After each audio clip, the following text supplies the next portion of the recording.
It's intermission time. It's great to get out to the movies. So I'm Megan, and I host The Intermission, and today I'm here with John Michael Powell. Can you tell the listener who you are, what you do, and what film we'll be talking about today? Yeah, I'm John Michael Powell. I'm a writer-director. The film we will be discussing is my latest film. It's called Violent Ends. It stars Billy Magnuson. It's coming out October 31st. Oh, on Halloween. On Halloween. It's a Halloween movie. Do you get any say in that? I get no say in that. Okay. No, not at all. Actually, I think previously the release date was December 5. Okay. And then, things change. Windows open. Movies shift around. Yeah. And that window made sense.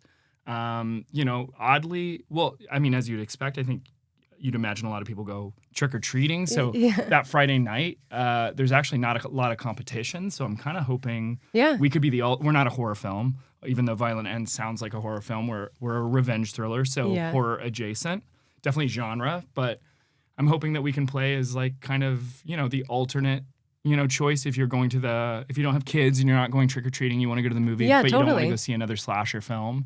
Our movie could be that for you. I love that. I hope. Yeah, no, definitely. I, off the bat, I already said this off mic, but like really, really liked your film, and we'll get into it more later in this episode. Just so the listener gets a little context of who you are in this industry, what is some past work you've done, and like your background as an editor, but now director. Yeah, right. Yeah, I was an editor for a really long time. I mean, I started out like my bread and butter and kind of where my career started was doing kind of what I call like the Sundance indie dramedy. Yeah. Like, the first film I ever cut, I was very, very fortunate. And the first film I ever edited was a little tiny movie called Obselidia. And that was like micro budget in terms of compared to Violent Ends. But I think we shot that movie for maybe $150K. This would have been around 2009. And the movie, it was my first feature I ever cut. I got that movie on Craigslist, of all places. Cut it out of the back of my house in the garage.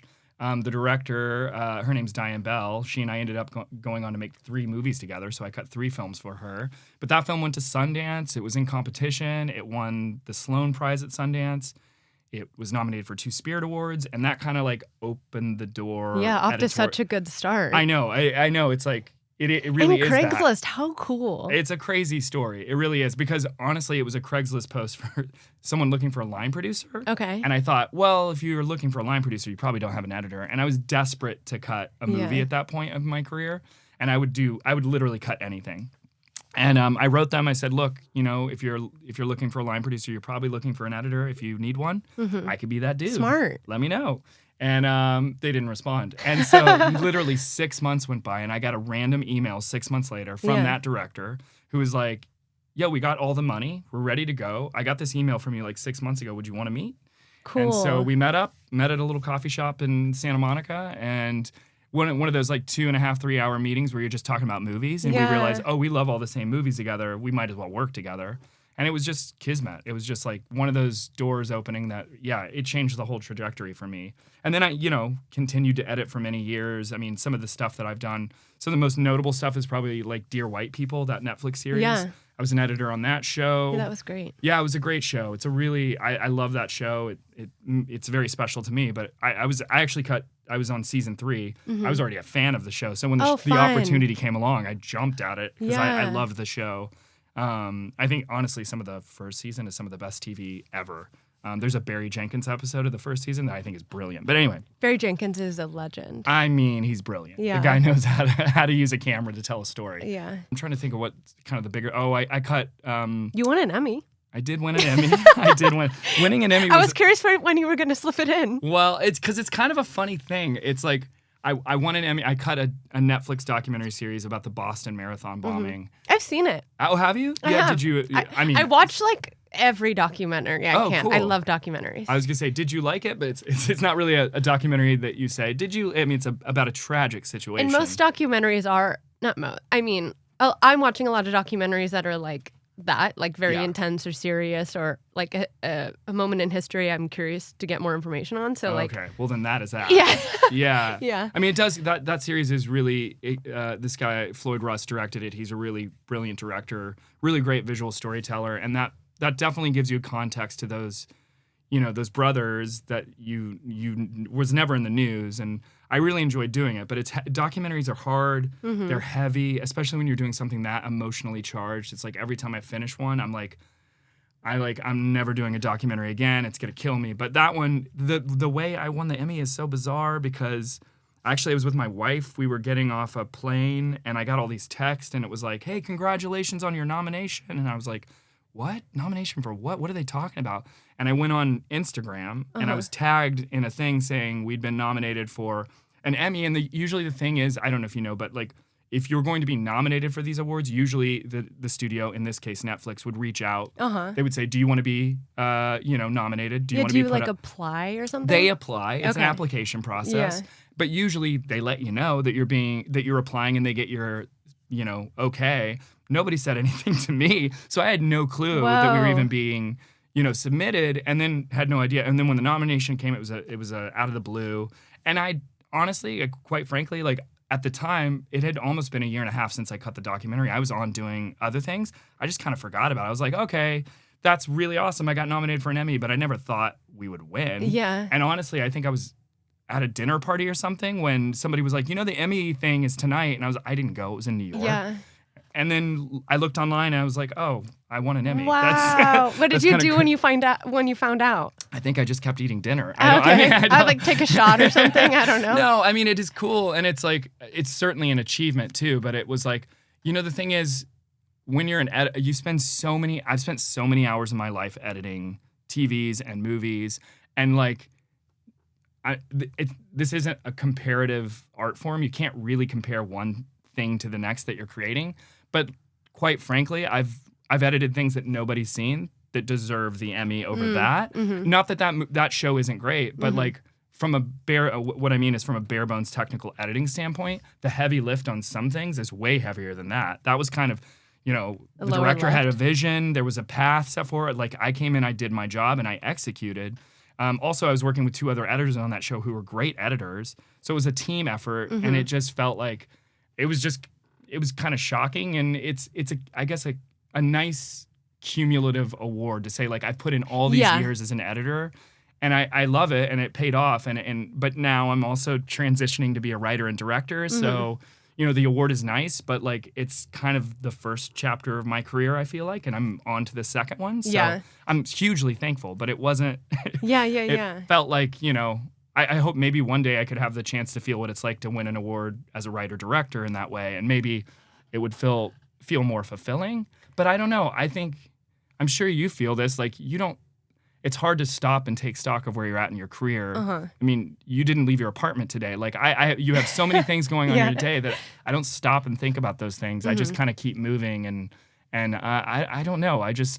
Even right now with this movie, someone asked me, they were like, "You must be so excited it's coming out," and I'm like, yeah, it is, but I'm kind of in the fog of war right now, and I don't really have, I have blinders on, and I don't really know how to process it. Maybe I will down the line, and maybe that's true of the Emmy too. But I like that you worded it being cumulative of your work, because like sometimes, when an actor gets like Best Actor for Oscars or whatever, and people are like, well, it doesn't really make sense for the movie that they're promoting now, but the Oscars, they feel like it's time for them, to finally like get an award. Yeah. So like, I get that thought. And there was something else.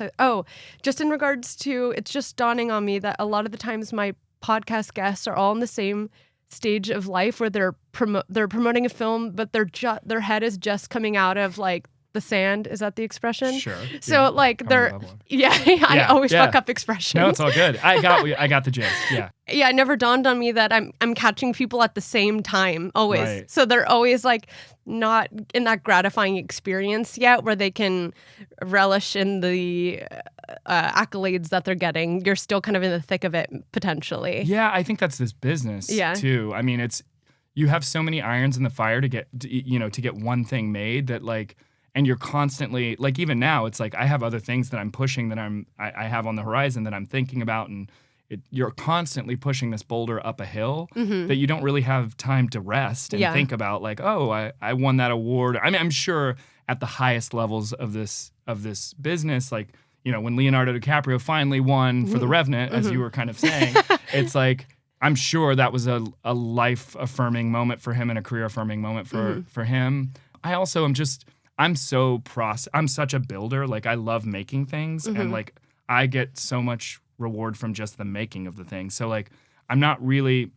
The awards are nice, and that's great, and the recognition is nice. But quite frankly, the Emmy is great. Just what you said prior to walking in and saying you saw my movie and you liked it. That's like it's just as big as an Emmy to me. Like, it's the same validation. It's just, I don't know.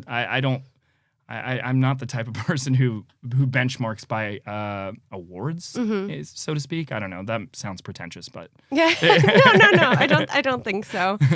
Okay, well, with all that being said, this is a question I ask everyone that comes on the show. But if you were to pick a movie that describes where you're at in life right now, what movie comes to mind? I've heard you ask this question on the podcast before. That's right. Yeah. Oh man, I should have thought of this before. No, it's okay. The literal version do you know the movie Major League, 1989? Like a Charlie baseball Sheen. movie? Yes, like a baseball movie. Sorry, I'm dating myself. But quite literally, I've been watching so much baseball right now, and that's an underdog. Is this a Dodgers hat? I'm a huge Dodgers fan. We won last night. You're from San Francisco. Yeah, right? Giants. But I can walk. No. I don't really care about sports. But I really like the Dodgers because I can walk to the stadium, and I love. That's nice. I love that like feeling. That energy. Yeah. Yeah, so Major League is a great one, but simply because it's about an underdog story. It's about this team, the Cleveland Indians, who have no chance at winning, and against all odds, rise and make it to the World Series. Cool. But that's literal. I feel like metaphorically, I feel like I'm in the movie Burn After Reading right now, because everywhere I look, great movie. It's like Burn After Reading. My reality is Burn After Reading is kind of the government right now. Everybody running the government. Yeah. And then we're all like, what was the Zellner brother movies with the Sasquatches? Oh gosh. Sasquatch Sunset? Okay, I don't know. It was at Sundance a few years back. Anyway, Jesse Eisenberg, they're all in. Oh, I love him. They're all in caveman kind of Sasquatch suits. Oh, I know what you're referencing. And they're all out in fields grunting and masturbating the whole movie. That's what I feel like we, the citizens, are. Okay. And I think the people in DC right now are all in Burn After Reading. And that's where I'm at right now as a human being. I like that. That's great. Good perspective. That's a great answer. If that makes any sense. No, it does. It does. It really does. Okay, now we're going to get into our section, getting to know you better through the films you enjoy. Well, just off the top, like genre-wise, what type of genres do you typically watch? I mean, I am definitely down to watch anything type. Yeah. Like, I like a myriad of genres, and I like Devil Wears Prada as much as I like, I can be down to watch Devil Wears Prada versus like No Country for Old Men, which is a huge reference for our film here. Oh yeah. Yeah, I'm a big Coen Brothers fan, but also a big Cormac McCarthy fan. Like, I love his novels. They were huge for me growing up. So like, yeah, I could be down to do anything when it comes to watching and enjoying. The genres I tend to be drawn to are, crime, thriller, elevated, genre stuff. I like horror, but I tend to be pickier about my horror. I don't just love every subgenre of horror, but I tend to be into movies that are about good people making bad decisions, but for the right reasons. Like, those are the things that I'm drawn to. Yeah, like, it sounds like your movie. Yeah, right. Yeah, yeah. Morally ambiguous kind of gray zone areas are where I tend to be, most drawn. Yeah, I like that. Do you have any movies that come to mind that you've seen this past year? Doesn't necessarily need to have come out this past year, but just some movies that have stuck with you. Well, I mean, it doesn't, I'm older than you. So like, I feel like the older I get, the harder it is to feel the feel, that you walk out of a theater and you're just like energized. But I will say, for the first time in a very long time, Paul Thomas Anderson's new one really struck a chord with me. One Battle After Another. I can't stop thinking about that movie. I'm a big PTA fan, but not like a, unadulterated fanboy. Like, I like the ones that I really like. I think I like watching all of them. Yeah. But the ones I'm really drawn to. And One Battle was definitely one that really stuck with me. Recently, for the very first time, I saw The Man Who Shot Liberty Valance. Have you ever seen that film? John Wayne film from 1963. Did you see it in a theater? I didn't. I saw that at home, but it really struck a chord with me. It's a throwback Western. Lee Marvin's in it, and he plays kind of it's also Jimmy Stewart. Jimmy Stewart plays this righteous lawyer who wanders into a Western town, and he's there to. He's on his way to do the moral right thing. We're getting back to what I said. I like movies about good guys making bad decisions. And anyway, as he's carriaging into this Western town, he gets attacked by Lee Marvin's character, who is kind of, speaking of No Country, he's kind of Javier Bardemish, but like 1960s version in that movie. He's this man in black who has this weird, violent tool that he uses to terrorize the town. And he beats the hell out of Jimmy Stewart, and Jimmy Stewart is taken to this town where he's beaten, and he meets John Wayne, who's like, well, you got to fight fire with fire. If you want to deal with a tough guy, you got to use a gun, kind of thing. And and of course, he's a lawyer who's on the moral side of justice, and he's pushed to make a decision whether or not he wants to fight fire with fire and be violent back, or if he wants to use his moral code of justice to right the wrongs and steer the ship in the right direction. Anyway, it was John Ford. If you know John Ford, he directed it. It's beautiful. Cool. I loved that. But theatrically, like I said, I have 2 kids. It's so hard to get to the movie theater. I want to get to the movie theater more, but the one that really stuck with me was One Battle.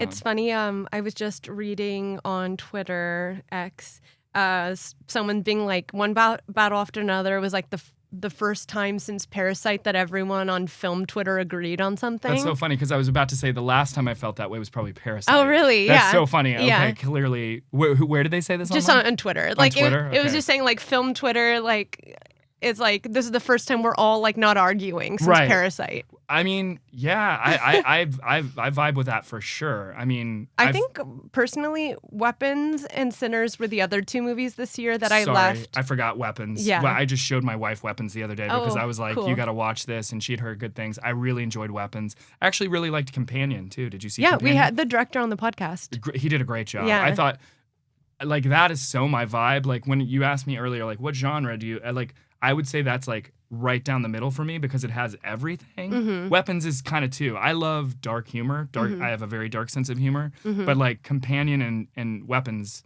because wasn't director of Weapons involved with Companion? I don't know. I think the director of Weapons at one point was approached to direct Companion. Oh, interesting. And then he went to the director of Companion and was like, "No, I'm going to go do this other movie, Weapons. You should do this movie." Yeah, because I think originally, I'm pretty sure. Don't quote me. Yeah. I'm pretty sure Zach Kreger at one point was attached to do Companion, or at least approached. Yeah. And he was the one who pushed the director because the director is the writer. Yeah, Drew. Yeah. Drew. Yeah. Yeah, and I think he wrote it initially just trying to get it made and was hoping someone would direct it. And then it was Zach Kreger who was like, "No, dude, you should direct it." Wow. And he did a great job. Yeah. I mean, the movie's so well directed. Yeah. But like a movie that, for me, like that can tick that box of like funny, scary, like, thrilling, self-deprecating. It kind of has it all. Yeah. And like elevated sci-fi too. Parasite, I feel like is similar. Like it ticks all the boxes in the same way. I don't know. I'm drawn to those. I feel One Battle is like that too. It's like I laughed so much. So much. So much. Yeah. I mean, that whole sequence with Sensei and the underground. I mean, I was cracking. And like even the scene where Leo falls and then like immediately gets sorry to spoil, but immediately gets tased. So funny. Oh my! And just even the way that he fell, like the choice to fall, like he committed so hard on that. Yeah. I was like, wow, that looked like he legit got tased. It was. He deserves an Oscar just for that. But I think those are the types of movies I'm drawn to, like the ones that can, I like all genres, but I like smorgasbords. Mm-hmm. Like give me the whole enchilada in one movie and make me feel 4 or 5 different emotions, and I'm in. Yeah. And as long as you have a good ending. Weapons had a great ending. Mm-hmm. One Battle had a great ending. Companion had a great. Yeah, that's my vibe. Now I'm just thinking about the ending of your film. Right, yeah. It's funny, the ending of my film was not originally scripted to be that way. There's a flashback at the end, flashback at the end of our film. And I don't want to spoil anything, but it was a late draft decision right before we were going into production, and it was, our movie's very heavy. It's a drama. And there is a character who represents the light in the world. And the choice at the end was, do you want to leave the audience, feeling gutted? Yes.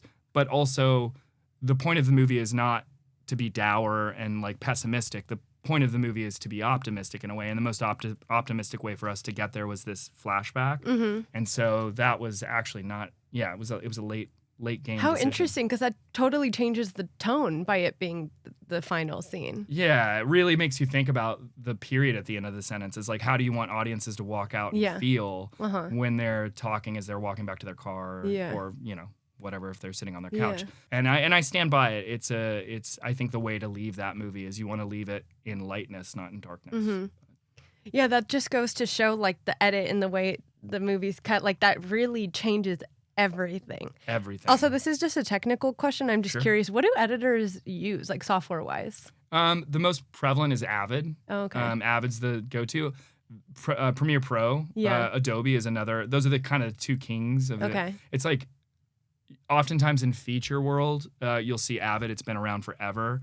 I feel like Premiere is coming up more in TV, and especially more in commercials and stuff like that. But we used Premiere on this movie. I've been using Premiere for ages, but I'm a graphic designer, but I do some video editing for work, and I'm always just like so curious, like if I could do that. You know? Can do it. I got my degree in graphic design. Oh, really? That's what I studied in college. Oh, so cool. yeah, so I do Photoshop and all that stuff, and Illustrator and all the fun stuff. But yeah, you can easily. It's 1-to-1. You can figure it out in like 15 minutes. You should. Yeah. You should. Yeah. I'm a very ambitious person. I have like a million things I want to try and Sounds do. like you and I are similar. Yeah. My wife's always like, could you just finish the project? Yeah. It's like, but I have a new idea. Do you have a favorite movie villain of all time? Oh, that is a great question. Well, I mean, we mentioned Javier Bardem in No Country. Yeah, and that haircut is that's everything. A pretty damn... that haircut, influenced James Badgedale, who's in the villain in my movie, was kind of hearkening to that. But cool. It's still like in my DNA, but some of the first movies that I was ever drawn to as a kid were slasher films in the 80s. So I have a special place in my heart for like Michael Myers, who I think is like, when it comes to horror villains, like perfect. Mm-hmm.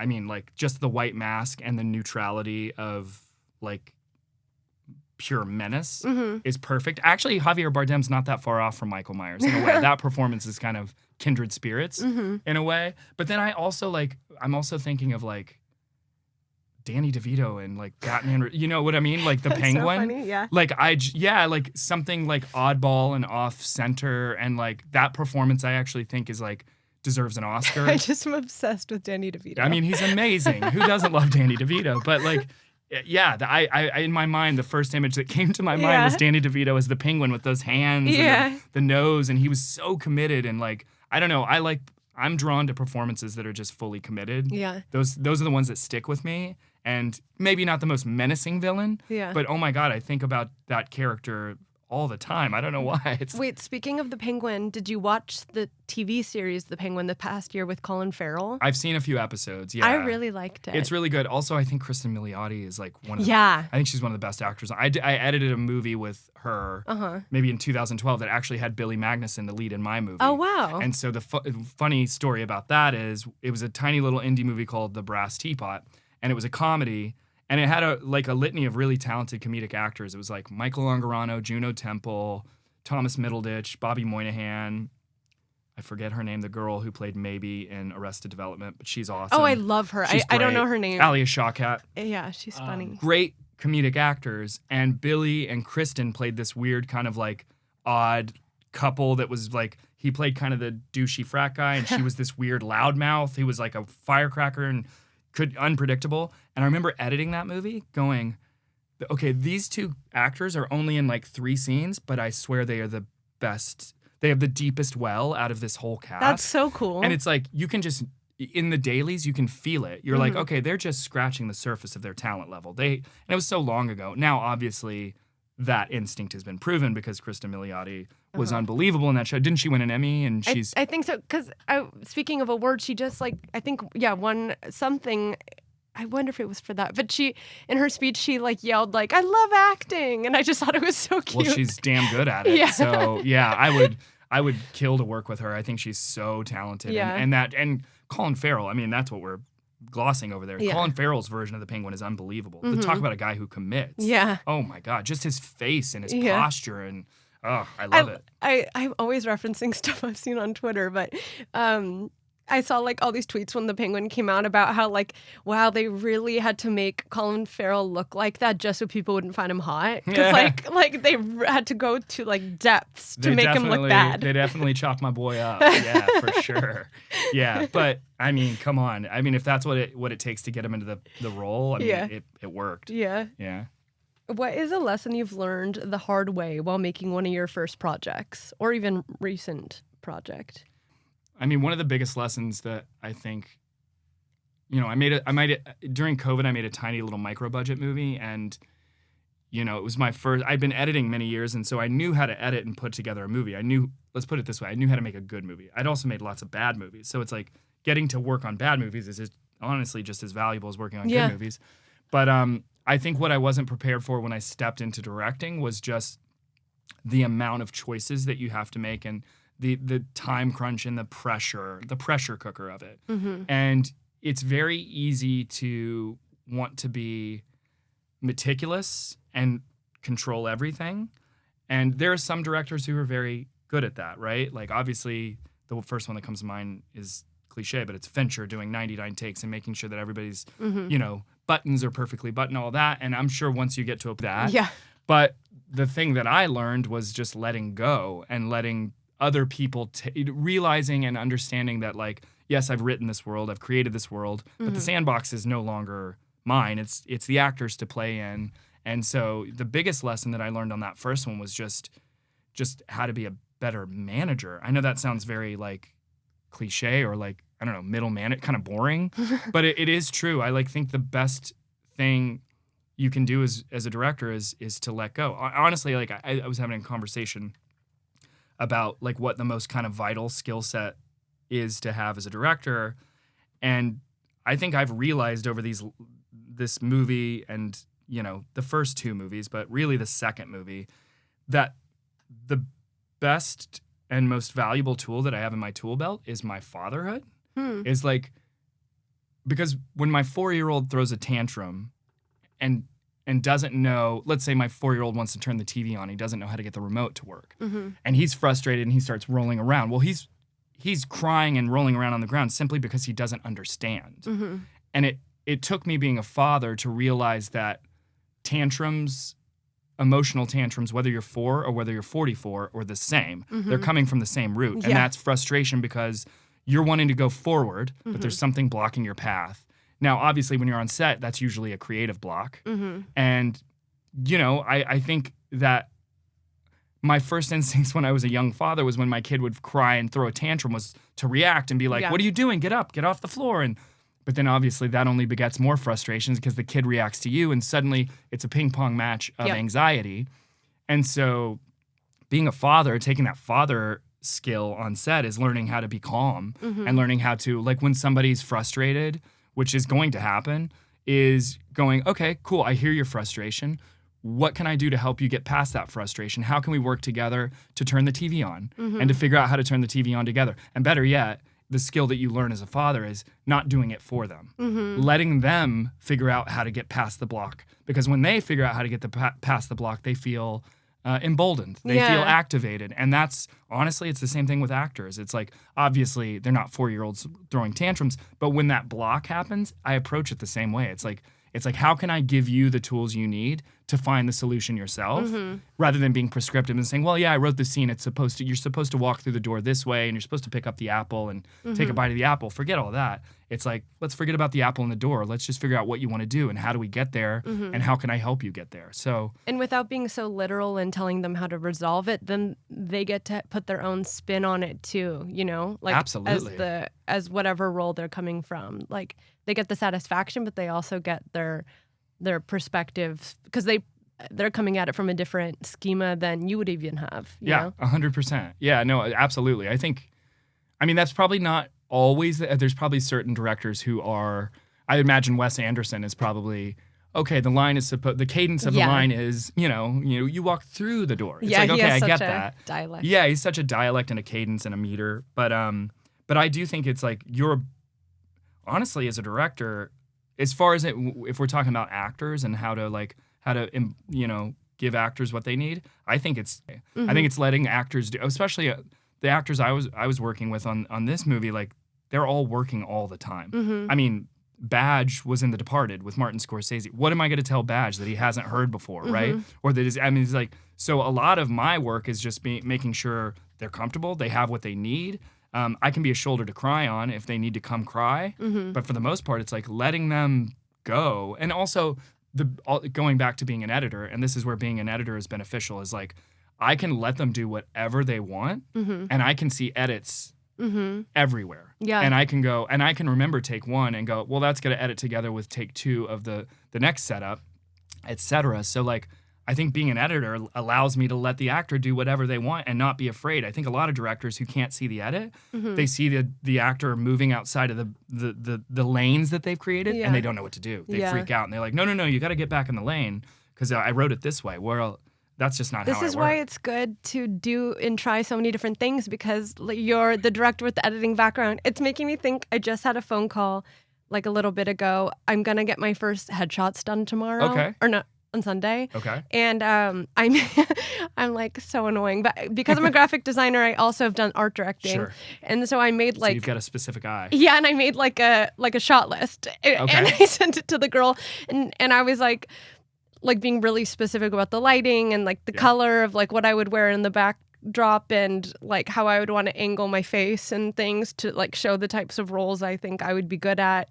And she was just like, I've never had someone doing acting headshots do this, but she was like, it's so helpful. And I was like, I was going to say, I think that's a good thing. I bet she would be like, this is great. Yeah, I think obviously what you're looking for beyond that is collaborating and letting her bring. Yeah, for sure. But that's awesome. It's just funny. I just am like, yeah, it's only because I have this background. Sure. Because you're someone who went from editing to now directing, was there a movie that made you fall in love and want to make that jump into directing? Like you saw a specific film and you're like, okay, this is it. It's time for me to make the move. I don't know that there was one that specifically made me feel like I should. I'll tell you that, I mean, I look back, there's so much mythology around, like Spielberg made his movie at 25 and like Martin, or like, Citizen Kane, like Orson Welles comes out of the gate making one of the greatest movies of all time. So I think we as filmmakers, Boogie Nights. Yeah, well, we can talk about Boogie Nights. That was a monumental movie for me. But, like I think we can mythologize these notions of like your first movie needs to be when you're 24 and it needs to be Citizen Kane, which is, it just obviously is not, it's just not a healthy way to look at this process. I always say this, filmmaking and building a career in this industry is a marathon. Like you literally, it is not a sprint. You cannot predict where it's going to go. And when you try to fight it, it's just going to fight you back. So like, I don't know. When I went into editing, I knew I wanted to write and direct. I certainly look back and go like, gosh, I've edited for a little bit longer than I would have liked. I mean, I'm now 42, and it feels like my directing career is just starting to take off. But I wouldn't say, like, since I made the transition so late, and speaking, like, as I said earlier, it's like the older you get, the harder it gets to feel that feeling, that kinetic feeling with cinema, and it happens, it's more rare. I think it's more like, I was a kid of the 80s. I was like a cliched kid in that I grew up I grew up in Little Rock, Arkansas, a very small town. Cool. North Little Rock, to be technical. My mom would get upset with me. She's like, you grew up on the north side of the river, which is technically a different town. But anyway, I grew up in a very Rockwell type of town where it's like, I would ride my bike to the VHS store and rent a VHS and go to the pharmacy next door and get a milkshake. It was very Leave It to Beaver. Yeah, sounds great. It was great, but I didn't think it was great at the time. I couldn't wait to leave. Now I'm like, man, I had it good as a kid. But I was definitely that kid in the 80s who came up like, back then when you'd go to the VHS store, I assume you're a bit young to have done this. I went to the VHS store. Okay, you went to VHS stores. I'm so sorry. I did not mean to assume. No, it's okay. I was like, I feel like the last group of kids going to Blockbuster. Okay, great. So Blockbuster, right? I was one generation before when we didn't have the Blockbuster. I mean, we did, but I grew up with like the Family Video was the store down the street from our house.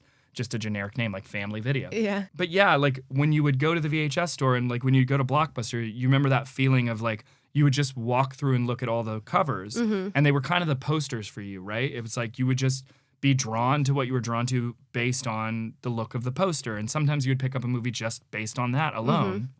And for me in the 80s, it was like horror films. Horror film VHS covers were so evocative. And as a young kid, you're like, you want to see what you can't see. Yeah. So like I was constantly watching these, horror films in the 80s. But when I came of film age, it felt like the early to mid 90s. I was like 10, 11, 12, 13, 14 years old when I was starting to realize that Paul Thomas Anderson existed. I remember having a vivid experience of going over to my friend's house, and his older brother, had a poster for Pulp Fiction on the wall. And that poster had such a profound... I remember that image of Uma Thurman, and she's laying on her stomach or whatever, and it looks like a Dimeback novel, being like, what the hell is that? Because up until that point, all I'd seen were horror movies at the VHS store, or I would go see a Spielberg movie at the multiplex, right? Which I love those movies, don't get me wrong. Like, those were instrumental for me. But the 90s, like the early 90s it felt like a change. And it was, culturally it was a change, but also cinematically, like, Clerks came out, the Kevin Smith film. Yeah. That film had a huge, profound effect on me. Like the idea that a movie could be black and white and like just regular people talking and being funny and aimless. It didn't require a plot. I loved that. I love that movie. Yeah. I love that movie. It was so huge for me. But Kevin Smith, Quentin Tarantino, Paul Thomas Anderson, the Coen brothers. Those people all were their films were all coalescing for me in the mid 90s, and that period for me was like Boogie Nights. That period was what made me want to become a filmmaker. I just didn't know it at the time.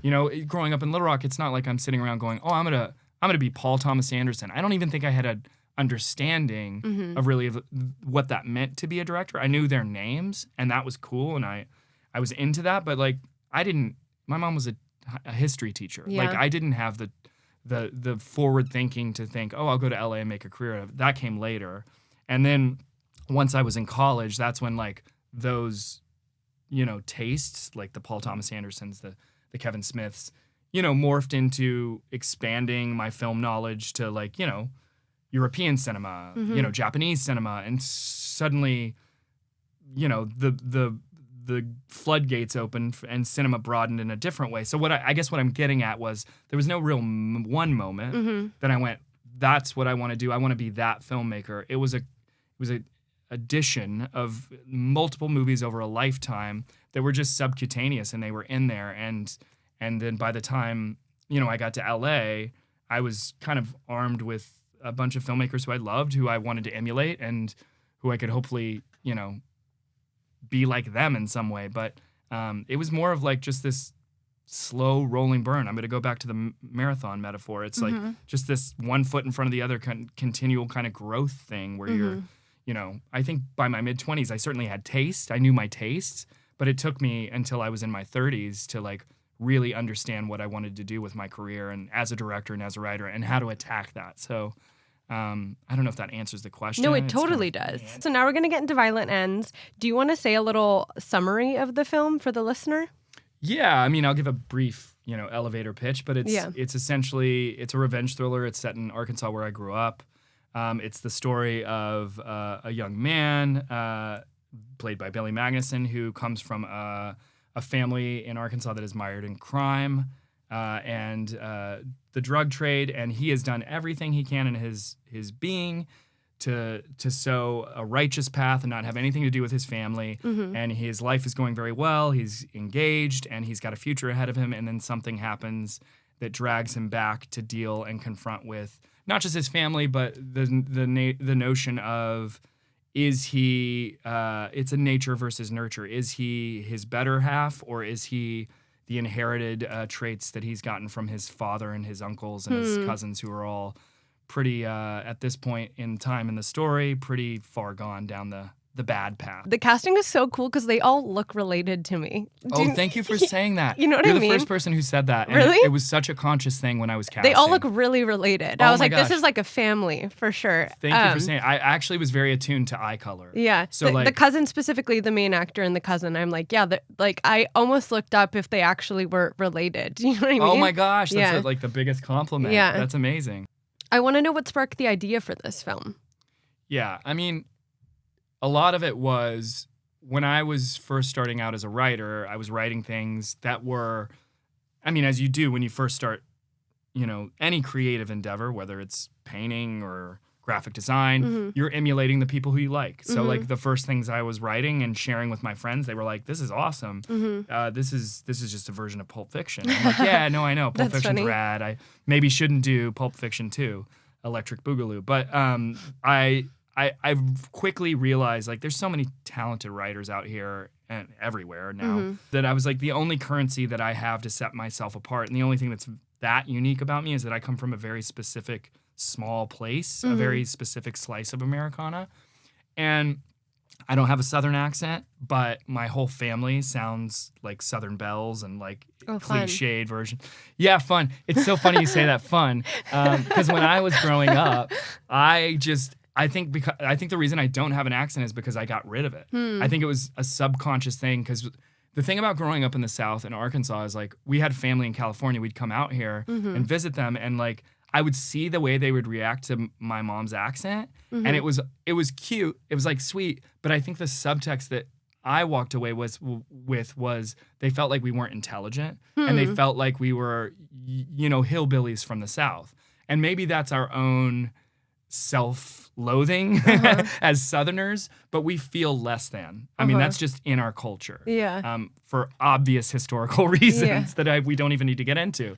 But like as a child, I couldn't wait to get out of Arkansas and do my own thing. Not because like I didn't love Arkansas, but I just felt like, I don't know, there was a bias. And that's built into Violent Ends, because like part of the reason I was inspired to write Violent Ends was because of that feeling that I had as a kid, that we as Southerners were different. Was I wanted to make a movie that was set in Arkansas that didn't present Arkansans as dumb hillbillies that were the punchline. Like so many times in cinema, Southerners are treated as, and maybe that's why when we'd come out to California, our friends and our family would be like, "Oh, you're so cute," and we felt that. I feel like the media and cinema has portrayed Southerners as backwater dummies, and that's just not the place. I mean, don't get me wrong, plenty of backwater dummies everywhere. Yeah, everywhere. Especially Arkansas, don't get me wrong.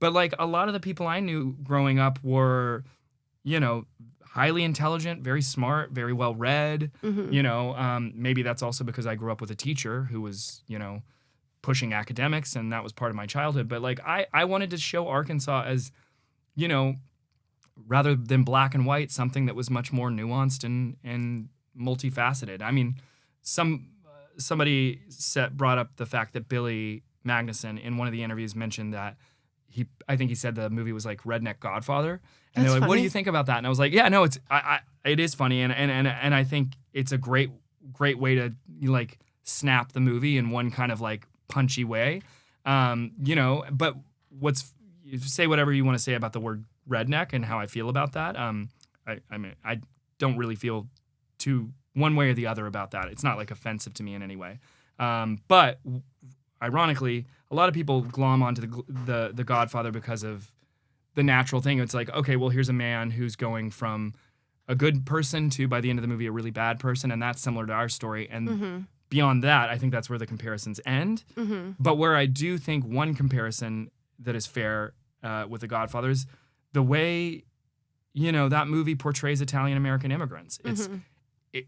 Prior to that, gangster films were mostly cliched, slick back hair and like, trying to get one up on you and like couldn't be trusted. And here comes a movie where there's plenty of those characters in that movie, but those are real people in that movie. Those characters are real human beings that are nuanced and that are complex. And I mean, that's kind of what I wanted to do. I wanted to do what that movie did for Italian Americans for Arkansans, show like crime and the genre tropes that I love, but in a way that isn't cliche and isn't reductive and doesn't make the characters feel debased in any way. So in that note, like for it not feeling cliche, I think that the violence it's in it, like the stabbings and the shootings, like those also just felt really organic, which sounds strange, but like it didn't seem like I noticed the main cousin, what's the character's name?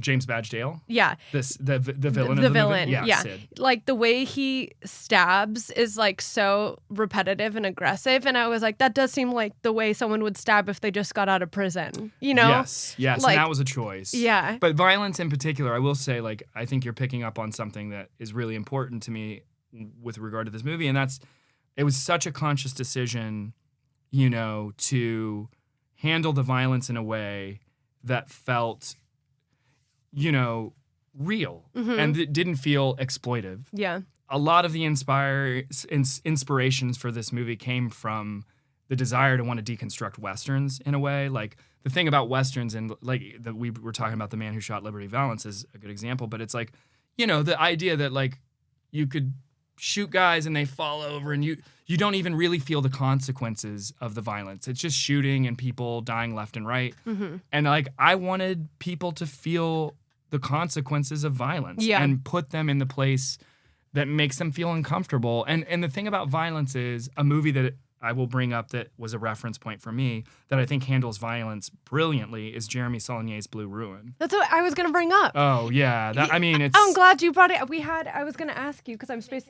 Yeah, we had Macon on the podcast. I actually, in a very early draft of Violent Ends, the character's name was Macon after Macon Blair. Really? Because I love Blue That was Ruin. the first, I literally wrote it down. Like that movie, I felt that for sure. Yeah. Like that influence. I think that what Blue Ruin and Green Room, for that matter, what it does so tastefully with violence is make it messy and incomplete. And the thing about violence, in my experience, not that I've been stabbing anyone in my life, I haven't. But I've been around violence in certain moments in my life. You know, you're in high school, a fight breaks out. Even that is violent. The thing about violence is it's usually shocking. It comes, you might feel it coming, but when it happens, it's quick and it's almost over as quickly as it came. And it leaves behind this eerie feeling of silence or something. And I think that was my approach with the violence in the movie. I don't want it to be exploitive. I want it to feel like it rushes up on you out of nowhere, and as quickly as it comes, it's gone, and you don't know what to make of the world after the violence happens. It's kind of you're turned upside down in every little moment. So, and the mom in the movie is a good reminder too of like when she's speaking to her son and saying like you won't be the same person the minute you kill someone. Like I know what that feels like and how that'll change your life. Because in movies you just forget the gravity because deaths are just like commonplace in films. So. And I love there's films I love where like the killing is. I mean, Squid Game is. Obviously, it can work and it can be part of the genre where death is almost like just, you know, a joke. It can totally work, but I think for the world we were creating, where it's more in the vein of Blue Ruin, where it's a serious world, it's a grounded world. You know, that, the second you let the audience off the hook, then the violence means nothing. And obviously, you know, because you've seen the movie, but like our movie is very much a commentary on violence and cyclical, rural, familial violence. And so like if we were glorifying it in any way, then we would have neutered the whole conversation that we were trying to have and undercut it, and it just wouldn't have worked. I feel like I keep saying things that'll give away. I'm going to say something, and if you think it's too much context for the listener, then we can cut it. Sure. But the shot, and literally the shot, later in the film, it's kind of the last scene, but not, on the dock. Sure. And it's like a domino effect. Yep. I like that now that you're explaining your thought process of the film more and then seeing that moment, it is very like a representation of the domino effect of violence. Yeah, absolutely. No, totally. I mean... And it's funny you pick up on that scene. I don't think you're giving too much. I think you were very clever with the words you used. Okay. I love the word domino, and when audiences see the movie, they'll know what you're talking about. But like that scene in particular was this building of obviously 90, 100 minutes of violence building up to this culmination. What you're talking about is the climax of the movie. And I don't want to give too much away, but I'm really proud of that scene because it's, for all intent, I don't want to give too much away either, but it is a standoff. And generally there is a geography to standoff. Yeah. The geography of our standoff, because it's taking place on a dock, as you mentioned, created a kind of a line that was not traditional. Yeah. And it was a conflict when we got to the location. We were like, okay, how are we going to do this? Because like where to place the camera? But yes, exactly. And physically the actors too, because you have to think about there's a domino effect happening here. Yeah. And usually in cinema, when there's a standoff with multiple people, it's a circular. It's like the 3 Spider-Man meme. Correct. Do you know what I'm referencing? Yes, exactly. Yeah, totally. It's the Spider-Man meme. And I'm really happy that we kind of turned that construct on its head and did something fresh. And that moment in the movie that you're talking about is one of my favorite moments of the movie. Obviously, it's the exhale at the end of the movie, but yeah, I don't. What was the question? What are we I don't even remember. Oh, I think I was just noting that from the context you're giving me of like your background of the violence, and the nature versus nurture. I just felt like that was a good visual representation of like the domino effect, literally of how you're raised and how you're affected by people. Absolutely. In your family. Speaking of nature versus nurture, there's a documentary. I'm sure I've brought it up a lot on the podcast, but it's called 3 Identical Strangers. Have you ever seen it? I haven't. No. If you watch it, you'll be maybe confused why I'm bringing it up. But I will say that the main point of that documentary is a nature versus nurture story. It's about 3 triplets. Okay. Oh wait, I may know this. When did it come out? That long? I don't. Okay. Are the triplets from New York? Where does it take place? Basically, they all were separated. Yes. You've seen it? Yeah. No, I haven't seen it, but I know it. Okay, you should watch it. But yeah. That was like a cool documentary for me to watch about just like the nature versus nurture, because it's 3 people who are raised completely separate, but they're triplets. Yes, and then they have find the same each DNA, other. but like different environments. Yeah, but that might be interesting to watch. Definitely. Okay, if violent ends could start a conversation in the world, what would you hope that conversation is? Ooh, that's a good question. I mean, probably... Yeah, I would hope that, in the world we're living in today, where everybody is so reactive and so quick to get angry and get frustrated with their neighbor, with their friends on Instagram or whatever, I think the movie is hopefully a conversation point about where that escalation leads and how that escalation ultimately only leads to destruction. Obviously, in my movie, it's literal destruction. I think more, metaphorically for like our day-to-day lives is just giving people grace and hearing people and listening to people and forgiving. And those are things that are being lost. And it feels like, hopefully people will look at this and say, I know since COVID and in the last few years, so many families have been divided just about whether it's politics or whether it's, culture and societal changes. And like this movie is about that. It's about, families turning on each other and coming from the same place, wanting the same things, but being destructive for selfish reasons and not hearing the other side and not taking a breath before they act. And that's ultimately, this movie, our main character definitely takes a breath before he takes action, but like the choice to step across that threshold is something he can't take back. And it ultimately only leads to more violence. And, so ultimately that's what I hope people take away from it. I hope, it's packaged as a genre film, and it is. I love genre films, but I love genre films that sneak up on you and have something to say, right? As much as I like watching mindless action, I told you I grew up in the 80s, so there's a lot of mindless action movies in the 80s that I love, but I love movies that entertain you and you don't realize until the very end when you're walking out of the theater that there's something to actually think about and chew on for the next week. So hopefully this movie is a little bit of that. Yeah, very cool. Okay, and for the listener, where and when and how can they see this film? Yeah, it's coming out in theaters October 31st.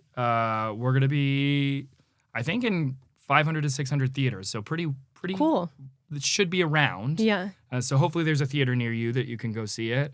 And then I think, we'll be in theaters for like about 3 or 4 weeks, and then it'll come out on AMC Plus because IFC is releasing the movie. Cool. So, yeah. Okay, and our last game here, it'll be quick. It's called Cut or Keep. Long takes.